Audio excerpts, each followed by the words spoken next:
Hello नमस्कार दोस्तों। प्रातःकाल ज्ञान में आपका स्वागत है। मैं कपिल भैया। आज हम चर्चा करेंगे कि प्रकृति का मानव जीवन में क्या महत्व है और हम इस प्रकृति के साथ क्या कर रहे हैं और हमें क्या करना चाहिए, इसके बारे में चर्चा करेंगे और साथ में प्रदूषण के बारे में भी चर्चा करेंगे। तो प्रदूषण कितने प्रकार के होते हैं इस पे भी चर्चा करेंगे, उससे होने वाली हानियों के बारे में चर्चा करेंगे और हमें किस तरह से उसका रोकथाम करना है, किस तरह से हमें प्रकृति को बचाना है, इसके बारे में चर्चा करेंगे। तो चलिए शुरू करते हैं। तो दोस्तों, मुख्यतः प्रदूषण चार प्रकार के होते हैं: जल प्रदूषण, थल प्रदूषण, वायु प्रदूषण और ध्वनि प्रदूषण। तो इन चार प्रकार के प्रदूषण मुख्यतः चार प्रकार के होते हैं, यही जो आपको मैंने बताया। और तो सबसे पहले शुरू करते हैं थल प्रदूषण से। तो दोस्तों, थल प्रदूषण में जो मृदा प्रदूषण होता है, थल यानी ज़मीन का प्रदूषण, मृदा प्रदूषण उसको कहते हैं। उसमें समझ लीजिए कि कोई भी प्रकार का ये पन्नी हो गया, प्लास्टिक, थैली और किसी भी प्रकार का जो प्रदूषण अपन मिलाते हैं खेतों में, रासायनिक दवाओं का उपयोग, ये सब मृदा प्रदूषण में आता है। तो दोस्तों, सार्वजनिक स्थानों पर सीवर का पानी या कंपनी का पानी कहीं भी खेत में या किसी भी प्रकार का सड़ा हुआ पानी गिराना या गन्ने की कंपनी का पानी गिराना, ये सब प्रदूषण में ही आता है। मृदा प्रदूषण भी इससे होता है और इसे रोकने के लिए हमें सबसे बड़ा उपाय है कि हम उन सब चीज़ों को वापर करना बंद कर सकते हैं। इससे बहुत सुधार होगा। और श्री आदरणीय नरेंद्र मोदी जो अपने पंत प्रधान हैं, वो भी उन्होंने इस पर रोक लगाए थे। बहुत अच्छा सराहनीय काम था। तो लोगों ने उसके हिसाब से खरीदना भी, दूसरे प्रकार की कागज़ की बनी हुई थैलियों का भी उपयोग करना शुरू किया। तो इससे हम इस तरह से थल प्रदूषण से बच सकते हैं। और इससे बचने के लिए सबसे बड़ा चीज़ है थल प्रदूषण से बचने के लिए कि अपन पन्नी, कैरी बैग ये सब नहीं वापर करके जूट का गोनी या बोरा वापर सकते हैं, जो बाद में सड़ने के बाद मिट्टी ही बन जाता है और चंद दिनों में ही वो परिवर्तित हो जाता है। लेकिन गिलास, प्लास्टिक के पन्नी, कैरी बैग सालों साल मिट्टी में पड़े रहते हैं और ज़मीन को ऊसर बनाते हैं। इसे रोकने के लिए हम इसका वापर बंद कर सकते हैं तथा दूसरे इसके जगह पे और भी कुछ भी सामान वापर सकते हैं। और प्लास्टिक की गिलास की जगह पे कुम्हार का बना हुआ बट्टा भी हम वापर सकते हैं, जो चंद दिनों में ही मिट्टी का जो रहता है वो मिट्टी में ही परिवर्तित हो जाता है और वो मिट्टी के लिए, खेती के लिए भी अति आवश्यक काम करता है, बहुत अच्छा काम करता है। और सबसे बड़ी बात तो ये है कि हमें उसके वापरने से एक छोटे कृषक और कुम्हार को दो पैसे फ़ायदे मिलते हैं और अपने देश का एक छोटा सा गृह उद्योग में काम करने वाला आदमी को सीधा लाभ पहुंचता है। एक बड़ी कंपनी को फ़ायदा, बेनिफिट न देकर हम छोटे एक जो कारोबारी रहती हैं उनको हम दे सकते हैं, उनको आगे बढ़ा सकते हैं। और सबसे बड़ी बात को यही सब हमको ध्यान में रखना चाहिए। तो दोस्तों, हम बता दें, इसकी रोकथाम के लिए हमें ये सब चीज़ें देखते रहना है और खेतों में दवाओं का प्रयोग तो करना ही पड़ता है। उसके अलावा जितना कम से कम हो सके करें और दवाओं का प्रयोग करते समय अपने हाथ, पैर, मुंह सब ध्यान से ढक के रखें। और उससे मिट्टी तो ख़राब होती है, लेकिन उसके बिना हम करे बगैर भी नहीं रह सकते हैं। और अपना भी ध्यान रखें, इससे नाक में जाता है, एलर्जी भी हो सकता है। तो मिट्टी प्रदूषित तो होती है, साथ में शरीर भी प्रदूषित होता है, तो उसका ध्यान रखें और कम से कम प्रयोग करें। और सड़क पर, सार्वजनिक जगहों पर नाले का पानी ना बहाएं, इससे थल प्रदूषण होता है। हर जगह साफ सफाई का वातावरण रखें। खाना खाने के बाद जो बचा हुआ खाना है ज़रूरतमंद पशुओं को दे दें, नहीं तो पहले ही निकाल करके किसी को दे दें, जितना खाने का है उतना ही रखें और अपने देश को आगे बढ़ाएं। दूसरा नंबर आता है जल प्रदूषण का।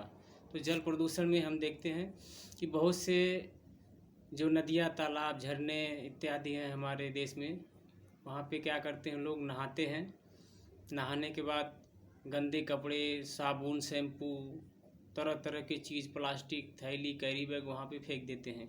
वहाँ पे फेंकने के बाद वो वहाँ पे ही रहता है, पानी में ही रहता है, और जिससे जलीय जंतुओं को बहुत हानिकारक होता है। जलीय जंतुओं, जल खराब होने से, जलों में तमाम दवाओं का प्रयोग होने से, बारिश से बहकर खेतों का जल उसमें जाता है, नदियों में, तो वहाँ से बह कर के वो मछलियों के खानों में भी जाता है। तो मछलियाँ तो वैसे ही परेशान हैं, उनकी विकास रुक गई है हर जगह। तो साथ में वहाँ पे नदियों में कैरी बैग, प्लास्टिक की पन्नियाँ, ख़राब कपड़े, ये सब रहने से उन्हें भोजन में तकलीफ़ होती है लेने में, और उनके न रहने से प्राकृतिक व्यवस्था, हर प्रकार की जलीय जीव जंतु न रहने से खराब होती है प्राकृतिक व्यवस्था, और ना हम कुछ देख पा सकते हैं। उनकी जीवन भी जो है चंद दिनों का हो रहा है, उनकी भी बीमारियां बढ़ रही हैं ध्वनि जल प्रदूषण से। तो हमें यह कोशिश करना चाहिए कि नहाते समय किसी भी प्रकार का गंदगी न फैलाएं। शैम्पू के पूरे डब्बे, साबुन के खोखे, कचड़े किसी भी प्रकार का न फेंके। सिर्फ यज्ञ हवन का ही जो राख रहता है वही फेंकें, जो कि बताते हैं कि वो जल को भी शुद्ध करता है। बाकी चीज़ नहीं फेंकें, अच्छी चीज़ ही फेंकें। दोस्तों, कुछ लोग मरे हुए जानवरों का भी लाश फेंक देते हैं पानी में। इससे क्या होता है, पानी भी खराब होता है, वायु प्रदूषण भी बढ़ता है। इससे वायु प्रदूषण बहुत अधिक मात्रा में फैलता है, और जल प्रदूषण तो फैलता ही फैलता है। तो उसमें मांसाहारी मछलियों की पैदावार भी बढ़ती है, तो ऐसा नहीं करना चाहिए। हमें मरी हुई जानवरों को पानी में फेंकने की बजाय उनको गड्ढा करके कहीं अच्छी जगह पे दफना देना चाहिए। और इसमें नदी में बहुत से लोग, कंपनी के सीवर का भी पानी आता है, तमाम प्रकार के जिससे मछलियाँ मरती हैं। जलीय जंतु, जल में तमाम प्रकार के जीव जंतु पाए जाते हैं, तो उनके स्वास्थ्य पर बहुत बुरा असर पड़ता है। और उनके स्वास्थ्य पर बुरा असर पड़ने से जो उन मछलियों को खाता है उनके भी स्वास्थ्य पर बुरा असर पड़ता है, क्योंकि कुछ न कुछ तरह से किसी न किसी रूप में वो तत्व कम या ज़्यादा उस जीव में विद्यमान ही रहते हैं, जो हानिकारक पदार्थ होते हैं। कुछ दिनों पहले आपने सुना होगा कि समुद्र में किसी बड़ी व्हेल पकड़ी गई थी और उसका ऑपरेशन किया गया था। तो उसके पेट से बहुत सारी प्रकार की पन्नियाँ और तमाम प्रकार के पॉलीथीन वगैरह बरामद की गई। लेकिन वो उसके पहले सब परेशान थे कि इस व्हेल को क्या हो गया, इतना किनारे पे आ गई है। तो ऐसा बहुत परेशान हो गए, उसकी ऑपरेशन किया गया। जब समझ में आया कि इसको पन्नी बहुत निगल ली है, तो उसमें बहुत प्रकार की, ये मनुष्य की गलती की वजह से हुआ। ये सब बड़े जलचर जीव हैं, इनकी वजह से व्यवस्था बनी रहती है जीव में, समुद्र में हर जगह व्यवस्था बनी रहती है। इसलिए इनको हमें बचाना चाहिए, और इनके साथ साथ किसी न किसी रूप में हमारा भी जीवन जुड़ा हुआ है, और इनके साथ में हम भी सुरक्षित रह सकते हैं। और हमें जल प्रदूषण किसी भी हालत में कम से कम करना चाहिए। जहाँ तक हो सके हमको बचाना चाहिए, जल स्वच्छ रखना चाहिए, और पीने योग्य होना चाहिए, नहाने योग्य होना चाहिए। तो दोस्तों, हमें यहाँ से ही यह प्रयत्न करना चाहिए कि हम शुरुआत करें, थोड़ा से ही शुरुआत करें। एक आदत ही अच्छी से डालें कि हम आज से कचरा नहीं फैलाएंगे, ध्वनि प्रदूषण नहीं करेंगे, वायु प्रदूषण नहीं करेंगे, जल प्रदूषण नहीं करेंगे। दूसरे का देख के नहीं चलना है, हमें अपने खुद से खुद शुरुआत करना है। जब हम शुरुआत करेंगे तो दूसरे लोग भी देखेंगे तो वो भी शुरुआत कर सकते हैं। सिर्फ शुरुआत अपने से ही करना है और अपने को फर्स्ट नंबर पर लेके जाना है। तीसरा है दोस्तों ध्वनि प्रदूषण। तो ध्वनि प्रदूषण जो मानव के द्वारा निर्मित किया हुआ किसी भी प्रकार का जो साधन होता है उससे जो ऊर्जा निकलती है, उसके उपयोग होने में जो ऊर्जा निकलती है उसे हम ध्वनि प्रदूषण कहते हैं। ध्वनि प्रदूषण से मनुष्यों पर बहुत कुप्रभाव पड़ते हैं, जैसे कि कान का बहरा होना। अब कान में जो लोग लीड लगाते हैं तो कान बहरा तो होना ही वाजिबी है, क्योंकि लीड का जो साउंड रहता है डायरेक्ट पर्दे पे ही असर करता है। आप लोग ध्यान दीजिए, उस लीड लगाने वाले को मालूम भी नहीं गिरता कि हम क्या से क्या हो गए, और बाद में उसको समझ में आता है कि हमने कितनी बड़ी गलती कर दी। तो ध्वनि प्रदूषण वो तो दूसरे को तो नहीं सुनाई देता, लेकिन ध्वनि प्रदूषण की ही वजह से उसको भी नुकसान हुआ है, ये उसको समझ में बाद में आता है। और दूसरा, मस्तिष्क पर बुरा प्रभाव पड़ता है, चिड़चिड़ापन रहता है ध्वनि प्रदूषण के कारण। आप दिन भर अगर सिटी की सड़कों पर हैं, दिन भर गाड़ियाँ, मोटर, धूल, मिट्टी अगर वहाँ पे आ रही है, नकारात्मक ऊर्जा भी आती है ध्वनि प्रदूषण से। किसी किसी चीज़ का आवाज़ ही, साइलेंसर का आवाज़ कैसा कितना बुरा लगता है। लोग कंपनी का साइलेंसर निकलवा के प्राइवेट साइलेंसर डाल देते हैं, वो जो आवाज़ बहुत करता है। हर जगह आवाज़, हर चीज़ का अलग अलग आवाज़ अलग अलग प्रभाव डालता है। तो उससे मानव मस्तिष्क में चिड़चिड़ापन, भूख का न लगना, कान का बहरा होना, कान के पर्दे में छेद हो जाना, बहुत से प्रकार की प्रॉब्लम आती है। इसको हमें रोकने के लिए सबसे बड़ी बात कि ध्वनि प्रदूषण को रोकना है तो अपने को जहाँ तक कोशिश करना होगा कि गाड़ियों की आवाज़, कंपनी की मोटर की आवाज़, हर एक चीज़ की आवाज़ को लिमिट में रखना होगा। गाड़ी चाहे 4 व्हीलर हो गई, 2 व्हीलर हो गई, बड़ी गाड़ी हो गई, छोटी गाड़ी हो गई, अपने टीवी की आवाज़, मोबाइल की आवाज़, हर एक चीज़ की आवाज़ को कंट्रोल करना होगा।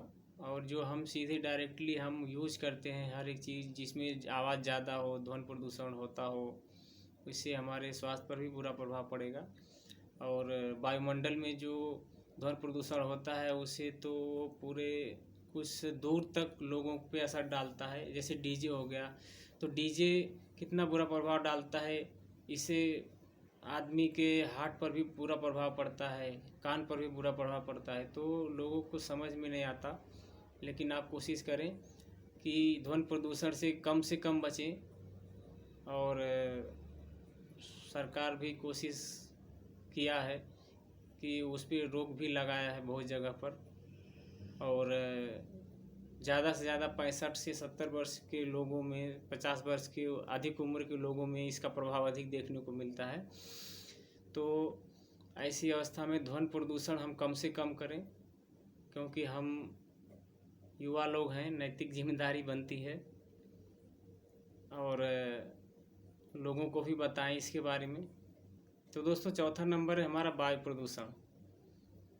थल प्रदूषण हो गया, जल प्रदूषण हो गया और ध्वनि प्रदूषण हो गया। चौथा नंबर है वायु प्रदूषण। तो वायु प्रदूषण किसे कहते हैं, ये देखिए। वायु प्रदूषण जो हवा में किसी भी प्रकार का धूल, मट्टी, कण या किसी भी प्रकार का जो प्रदूषण है उसमें जो विद्यमान हो रहा है उसे वायु प्रदूषण कहते हैं। वायुमंडल में मानव के द्वारा जो भी धुआं उड़ाया जा रहा है वाहनों से, कंपनियों से, उसे वायु प्रदूषण कहते हैं। वायु में जो गंदगी मिली हुई रहती है उसे वायु प्रदूषण कहते हैं। तो दोस्तों वायु प्रदूषण से भी बहुत सारे नुकसान हैं हमारे शरीर को, जैसे श्वास का रोग हो जाना, त्वचा रोग होना, गंभीर से गंभीर बीमारियां होती हैं वायु प्रदूषण से। कान के बारे में आपको बताया ही है, सिर का दर्द, चिड़चिड़ापन, वायुमंडल प्रदूषित होने से, धुआं से फेफड़े का खराब हो जाना, तमाम प्रकार की बीमारियां पैदा होती हैं। तो इसको रोकथाम के बहुत से उपाय हैं। हमें फालतू का धुआं धक्कड़ कहीं भी नहीं लगाना चाहिए। जो भी अच्छी चीज़ हैं उनको जलाना चाहिए, जैसे अगरबत्ती हो गई या हवन सामग्री हो गई। ये वायुमंडल को शुद्ध करता है और तमाम वायुमंडल के वायरस को भी मारता है, जो जो नुकसानदायक वायरस रहते हैं उनको भी मारता है। और दोस्तों, हवा में तमाम प्रकार के धूल मट्टी और फूल के परागकण भी उड़ते रहते हैं, जो कि त्वचा रोग में भी बहुत हानिकारक रहते हैं, जैसे एलर्जी, सोराइसिस, त्वचा रोग, दांत, खाज, खुजली, तमाम प्रकार की भी परेशानियां होती हैं। वो भी वायु प्रदूषण में ही आता है, क्योंकि वायु में ही जो गंदगी फैली हुई हमारे शरीर पर हवा द्वारा आके चिपकती है और वो पर्याप्त साफ सफाई न रहने से वो बीमारी का रूप ले लेती है। तो आप प्रदूषण कम से कम फैलाएं। तमाम प्रकार के जो पेट्रोल या डीजल से चलने वाले वाहन हैं या जो भी जिससे हमारा धुआं कम हो सकता है, हमारा वायुमंडल साफ और सुथरा हो सकता है, इससे हमें वो प्रयत्न करना चाहिए। और दोस्तों, वायुमंडल को साफ करने के लिए सबसे अहम बात है कि वृक्षारोपण करना चाहिए। और वृक्षारोपण से तमाम प्रकार के फायदे होते हैं, वायुमंडल भी शुद्ध होता है। उसके फ़ायदे तो अनगिनत हैं, वो हम बता नहीं सकते कितने फ़ायदे हैं। उसके फ़ायदे अगर बताने लगे वृक्षारोपण के, वृक्षों के फ़ायदे के बारे में, तो कम से कम 10-20 वीडियो बन जाएगी उस पर, लेकिन तो भी वो उसका महत्व ख़त्म नहीं होगा। लेकिन 2-4 आपको बता दे रहा हूँ। वृक्षारोपण करने से जब वृक्ष तैयार हो जाता है, हमारे को सबसे बड़ी छाया मिलती है, लकड़ी मिलते हैं, फूल पत्ते। उसके नीचे जो छाया मिलती है वो किसी भी महल में नहीं वो छाया का मज़ा मिल सकता है, किसी भी रजाई और तकिए पे वो मज़ा नहीं मिल सकता जो एक वृक्ष के नीचे आप धूप से आते हैं कहीं रास्ते में से, एक वृक्ष के नीचे जो आपको आराम मिलता है वो कभी ज़िंदगी में और कहीं नहीं मिल सकता। तो आप वृक्ष लगाएं, पर्यावरण को सुरक्षित रखें, नदी तालाब को सुरक्षित रखें, जीव जंतुओं को सुरक्षित रखें, वन विहार को सुरक्षित रखें, वृक्षों को ना काटें। यही हमारी गुजारिश है। और दोस्तों, वायुमंडल को शुद्ध करने के लिए सबसे बड़ी बात तो वृक्षों में बरगद और पीपल, ये दो बहुत सबसे ज़्यादा महत्व रखते हैं। बरगद और पीपल से सबसे ज़्यादा ऑक्सीजन निकलती है। तो पहले भी ज़माने में आप देखे होंगे कि उनके पास वैज्ञानिक तथ्य नहीं थे ऋषि मुनियों के पास, लेकिन वो बरगद और पीपल ही ज़्यादा लगाते थे और उसी के नीचे तपस्या करते थे। शायद उनको मालूम रहा होगा कि इस पेड़ से ऑक्सीजन ज़्यादा निकलता है। ऑक्सीजन, तब तो साइंटिस्ट भी नहीं थे। और जब वो उस समय पीपल का पेड़ और बरगद का पेड़ सबसे ज़्यादा होता था। तो आप जान गए होंगे कि किस तरह पहले भारत कैसा था अपना और आज किस मोड़ पर है। और भारत को बहुत कुछ मालूम था, विश्वगुरु था, और आज तो किस कगार पर है आप देख ही रहे हैं। तो आप अपने से शुरुआत कीजिए, आप सुधार कीजिए थोड़ा थोड़ा, हम भी आपके साथ हैं। तो दोस्तों, इस वीडियो में आज बस इतना ही। आशा करता हूँ आपको भी थोड़ा मोटिवेशन मिला होगा और आपका